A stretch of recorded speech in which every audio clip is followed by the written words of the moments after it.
García, compañero de la vida también, y vamos a charlar de algunos temas, entre ellos de que está difundiendo su nuevo trabajo, su segundo libro, si no me equivoco. Muy buenos días, ¿qué tal? ¿Cómo estás, Facundo García? Te saludamos, Elena y Diego, desde Buenos Aires, porque sabemos que vos no estás acá en Buenos Aires, estás en Mendoza, si no me equivoco. ¿Cómo estás? ¿Cómo están, chicos? Buen día, ¿cómo va la vida? Aquí Muy desde bien. San Martín. Estoy desde San Martín, que es una localidad 40 kilómetros al este de la ciudad de Mendoza. Es un día nublado, fresco. Recién en la ruta venía con frío porque hay mucho viento en esta zona. Pero bien, me encanta estar ahí cruzando media Argentina para charlar con ustedes un ratito.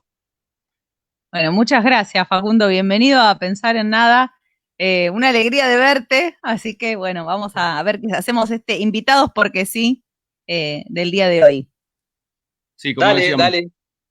como decíamos, un gustazo, Facu. Sabemos que estás con mucho laburo como periodista ahí en Mendoza, tu Mendoza natal, del cual te fuiste un tiempo, anduviste por varios lugares, y entre ellos sacaste un primer libro, Crónicas de los Elefantes, o corregime bien porque estoy tirando mal ahí Ahí está, está. Crónica, Es este. y acabas de sacar tu segundo libro que se llama ¿Era esto o poner bombas? Contanos vos de qué se tratan ambos trabajos. Bueno, sí, mira, el primero salió en 2017, es este libro que se llama Preguntas de los Elefantes. Es el resultado de un viaje de unos 10.000 kilómetros cruzando África. En un momento yo vivía en Buenos Aires, se me chifló la cabeza y terminé cruzando el continente africano desde Egipto hasta Sudáfrica, todo por tierra y viviendo con tribus, bueno, toda una gran aventura. Y fue una forma también de resetear el periodismo, porque yo venía de un periodismo más quizá de redacción o más de oficina, y de pronto me encontré en el Sahara escribiendo otras noticias. ¿Cuáles eran las noticias en el Sahara? ¿Cuáles eran las noticias de la gente que vive en la sabana africana? ¿No? Y de eso se trata Preguntas de los Elefantes. Es una síntesis de esas experiencias viviendo con gente tan diferente a nosotros y a nosotras, y a la vez tan parecida, porque tenemos muchísimas cosas en común. Y el nuevo libro se llama... Sobre todo, re interesante, sí, sí, digo, no, esto que decía, sobre todo re interesante porque pones la mirada en lugares, en crónicas, en historias que mediáticamente no existen, por lo general, acá dentro de lo que son la comunicación hegemónica, ¿no? sí, absolutamente. Hay muchas consecuencias que tiene la lógica comunicacional hoy. Una de esas consecuencias que existen grandes zonas, es que existen grandes zonas de silencio en lo que no se habla, no se puede decir, no se considera noticia. Entonces, de pronto, nosotros nos reímos porque siempre decimos, ¿no? Un bache en Palermo sale por cadena nacional prácticamente, y los problemas que tiene la gente aquí en las provincias no existen, por grandes que sean. Entonces, se trata un poco de combatir eso. Se trata de contar que existen otras noticias y que son noticias de importancia global. Hay una de las crónicas de África que escribí yo, que es sobre la muerte de quien para mí era el hombre con la mirada más brillante del mundo. Un hombre que tenía realmente le salían estrellas en la mirada, ¿no? Y ese hombre murió y nadie se había enterado. Entonces a mí se me ocurrió escribir esa noticia, ¿no? Ha muerto el hombre que tenía la mirada más brillante del mundo. Eh, Nadie, no era un influencer, no era conocido, mucha gente jamás sabrá de su existencia, pero para mí era una noticia que valía la pena difundir. Y así conté la historia de la Anquisa, un guerrero de la tribu Masái, que como les contaba recién tenía la mirada más brillante que haya tenido un ser humano en la Tierra, por lo menos en mi experiencia. Mirá qué lindo. Ese tipo de noticias son las que yo trato de rescatar, ¿sí? Noticias que no van a estar nunca en el prime time ni en los noticieros, pero que pueden ser muy importantes, nos pueden cambiar la vida, porque también nos cambia la perspectiva. Es decir, cuando empezás a ver que quizá mucha de la gente más interesante del planeta, no figura nunca en las pantallas ni en las cámaras, empezás a ver también a tus vecinos de otra manera, a los que te rodean. Quizá estás perdiéndote un montón de cosas grosas que tenés alrededor solamente porque le prestaste atención a lo que la tele te dijo que tenías que mirar. El segundo libro es se llama Era esto o poner bombas. Lo pueden conseguir en Buenos Aires. Está en varias librerías de Buenos Aires, está en librerías de Palermo, en librerías de San Telmo, y también, si estás en Buenos Aires, te lo llevan por delivery a tu casa. Así que, si escribís, sí, está buenísimo. Si escribís a Ediciones del Retortuño, que es, así se llama, Ediciones del Retortuño. Escribí a Ediciones del Retortuño, te lo mandan a tu casa por delivery. Y bueno, en este caso el otro era más centrado en África. Tiene más crónicas de África, pero además tiene crónicas de Buenos Aires, de Mendoza, con esta misma mirada. Es decir, suponete, acá hay un asesino en Mendoza, un presunto asesino, porque todavía no ha sido condenado, que él dice que es un gato. Dice, yo soy un gato. Entonces, no me juzguen como humano porque yo soy un gato, ¿no? Entonces, claro, imagínate, esa persona, yo digo, ¿este tipo quién es? O sea, ¿cómo se generó este tipo que está diciendo que es un gato, que mató a su madre, a su tía? Bueno, y esas historias son las que a mí me interesan, los outsiders, ¿no? Para bien o para mal, ¿quiénes son? ¿Cómo se genera un outsider? Facundo, hace unos días diste una cuento esas nota cosas. para página 2 en relación a tu libro, al lanzamiento de tu libro, y hablabas un poquito, que por ahí me gustaría que lo compartas, cómo te modificó a vos también todo ese viaje, todo ese recorrido y esta mirada que vos estás poniendo sobre estos personajes tan fuera de agenda, ¿no? Decías que hacía falta algo un periodismo distinto. Bueno, nada, que desarrollaras un poquito esa idea. Sí, es una batalla que estamos dando y que me parece que ustedes también están en esa trinchera. Notamos cuando prendemos la tele o cuando nos informamos, notamos que hay algo que no parece real, que no nos termina de convencer, ¿no? Y que se nos están escapando detalles importantes de la realidad. Y para eso, digamos, hace falta un periodismo distinto, que se cruce con la poesía, que se cruce con otras formas del tiempo. Digamos, no puede ser que el periodismo signifique estar siempre apurado. Yo apuesto por un periodismo que sea más slow, digamos, así como existe la comida, el slow food, ¿viste? Y el fast food, bueno, un periodismo que también sea slow, que en vez de ir corriendo, llegue al lugar, el periodista se quede a vivir con la gente, que la entienda en su intimidad, en sus deseos más profundos, y que desde ahí pueda escribir. Digamos, es la dirección contraria a la que parece ir la industria. Pero a mí me parece que hace falta una dimensión humana del periodismo, porque de lo contrario, si no somos capaces de pegar ese volantazo, terminaremos siendo empresas de publicidad. Así que no hay mucha opción.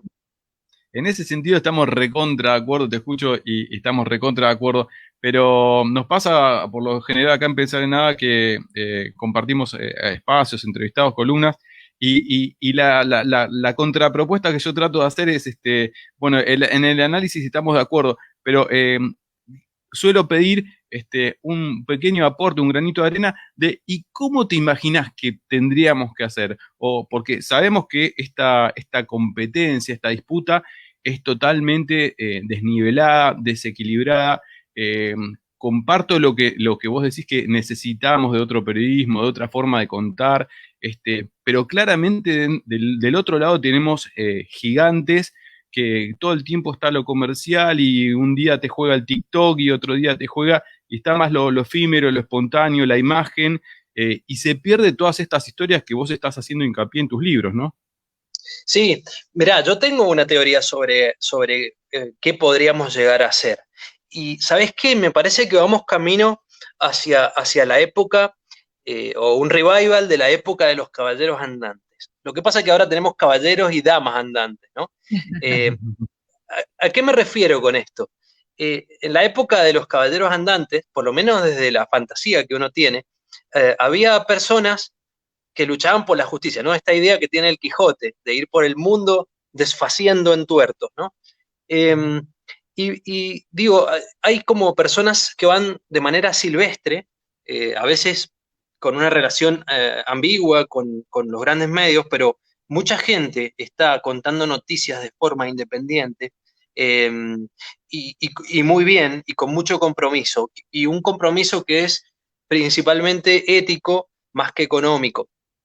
Entonces yo creo que en un futuro podríamos aspirar a caballeros y damas andantes que cuenten el mundo. ¿Por qué digo esto? Porque al final está tan desprestigiado todo el sistema mediático que me parece que uno le va a creer a la otra persona por lo que es y a la persona, no tanto al medio. Entonces, vamos a seguir a esos caballeros y esas damas andantes porque los hemos visto luchar a lo largo del tiempo, a lo largo de su vida personal, cotidiana. Me parece que vamos hacia ahí. Por eso una respuesta tentativa que yo podría darte sobre cómo construir un nuevo sistema mediático es empezar a reconocer a esos caballeros y damas andantes del periodismo que no sacrifican sus valores y que luchan desde lugares que a veces son precarios, pero lo hacen con una intención de contar el mundo de otra manera. Entonces, creo que vamos hacia eso. Creo que vamos hacia una caída en algún momento de estas grandes marcas periodísticas y a un renacimiento de las figuras individuales, de los caballeros andantes y de las damas andantes, que van a contar el mundo de una manera poética, de una manera nueva. Porque contar el mundo de una manera nueva es empezar a cambiarlo. Entonces yo creo en eso. Es un poco romántico, obviamente, lo que te estoy diciendo. Pero bueno, por suerte. Romántico en el buen sentido, y está claro que si no tenemos un poco de poesía en el corazón, nos vamos a estancar bastante, ¿no? Facundo, si tuvieras que, bueno, nos dan ganas de leerlo, pero digo, si tuvieras que elegir alguna crónica en particular, yo sé que, bueno, se habrá seleccionado de las montón que tuviste para el libro, pero si tuvieras alguna para rescatar que nos puedas contar cortita ahora. Bueno, hay de todo, es muy amplio, pero si hay algo que comparten todas las crónicas es justamente esta idea de rescatar la gente que está fuera del mapa, o sea, fuera del mapa de la normalidad, digamos. Entonces vas a encontrar, ponele, hay una crónica sobre Daniel Johnston. Ustedes dirán, ¿quién es? Mucha gente no lo conoce. Daniel Johnston es un cantautor esquizofrénico que tenía épocas, por ejemplo, él en un momento creía que era John Lennon y componía canciones de John Lennon. O sea, escuchás las canciones y parecen canciones de John. Entonces, era un genio musical, ¿no? Pero lo que a mí me interesa de Daniel Johnston o de otras personas que aparecen en el libro es cómo se salieron de la biografía diseñada. O sea, hoy, vos fíjate, vos mira los pendejos, los niños, ¿no? La mayoría de los padres de clase media ya diseña una biografía. Primero esto, después esto. Hasta los 30 años más o menos tienen el plan. Bueno, yo creo que a eso hay que ponerle bombas conceptuales, es decir, rescatar y reclamar para nosotros, para los humanos, la posibilidad de que nuestra existencia no sea de diseño, que no esté diseñada antes, que la existencia todavía tenga espacio para la sorpresa. Por eso rescato en el libro toda gente que me sorprendió en ese sentido. Hay un tipo, por ejemplo, un poeta, que vivía de sus poemas, pero no eran poemas de la academia, no. El tipo hacía poemas, por ejemplo, para la gente que se llama Gertrudis. Entonces, encontraba a la Gertrudis y les vendía un poema para la gente que se llamaba Roberto. Y te hacía un poema, un soneto para Roberto. Y la gente le compraba eso. Y el tipo vivía de eso. Hasta hizo un poema para la tabla de cortar la carne. Entonces vos decías, este tipo está loco. ¿Cómo puede existir este tipo? Y me parece que la maravilla es que el mundo siga teniendo el espacio para que esas personas tan raras y tan originales sigan teniendo su lugar. ¿Y cómo es? Sí. Sí, y cómo, digo, te escucho y para pensar, porque parece muy, muy rico, muy interesante lo que decís, pero seguramente la primera mirada que sale es, bueno, estas personas tienen alguna dificultad de discapacidad mental o algún trastorno. ¿Cuál es tu respuesta frente a eso? Porque claramente en alguna historia podrá haber algo de eso, pero también no, porque si no estamos siempre mirando desde una mirada hegemónica. Sí, sí, lo que pasa es que totalmente. Lo que vos decís es, bueno, es lo que estudió un poco Foucault, es que la noción de locura se construye históricamente. Entonces, más de uno nos acusará a nosotros de locos, queridos amigos. Eh, Me parece que la diferencia y el eje que tenemos que mantener en esta época, encima con semejante crecimiento de las máquinas y de lo digital, es la dimensión humana. Es decir, hay cosas que tienen que ver con el corazón, con con la mirada, con mirarse a los ojos, con sentir que un abrazo es real, que no podemos resignar. Entonces, toda esta gente que parece condenada por la sociedad como locos, fracasados, irracionales, bueno, volvamos a mirarlos, a ver si son tan locos, tan fracasados o tan irracionales. A lo mejor lo que terminamos es reflexionando sobre lo que significa la locura o lo que significa ganar o fracasar, o lo que significa la razón, y resignificamos eso. Yo lo que trato de hacer es encontrar a esta gente que ha sido expulsada de los lugares canónicos, ¿sí? Y ver si realmente esa expulsión está justificada, o si al estar afuera esa gente me abre puertitas, otras puertitas de la realidad. Así que bueno, un poco pasa por eso. No creo que todos los que decimos, los que son rotulados como locos, sean personas desquiciadas. Muchas de las personas que están rotuladas como locas, desubicadas, criminales, son en realidad poetas. Bueno, es muy, Nos quedamos así. sí, sí, muy rica la charla.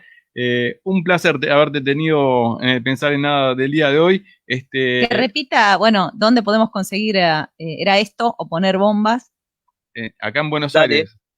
Sí, a ver, no recuerdo exactamente el nombre de las librerías, pero si se meten en las redes sociales de Ediciones del Retortuño, repito, Ediciones del Retortuño, lo tienen en Instagram, lo tienen en Facebook. Esa es la editorial. Y quiero rescatar esto. Por primera vez una editorial está, digamos, de alguna manera conquistando desde Mendoza, llevando libros de un autor mendocino a Buenos Aires. Me parece una quijotada, ya que hemos hablado del Quijote. Iba a decir una épica también, sí. Sí, también saben por qué, que es re lindo, que yo los invito como provinciano. Siempre circula en una sola dirección, ¿no? La cultura, pero no porque nosotros los provincianos no queramos, sino porque cuando vamos para allá no nos dan bola, salvo que seamos folcloristas, qué sé yo, ¿viste? Pero hay una forma de ser provinciano que garpa y otras que no.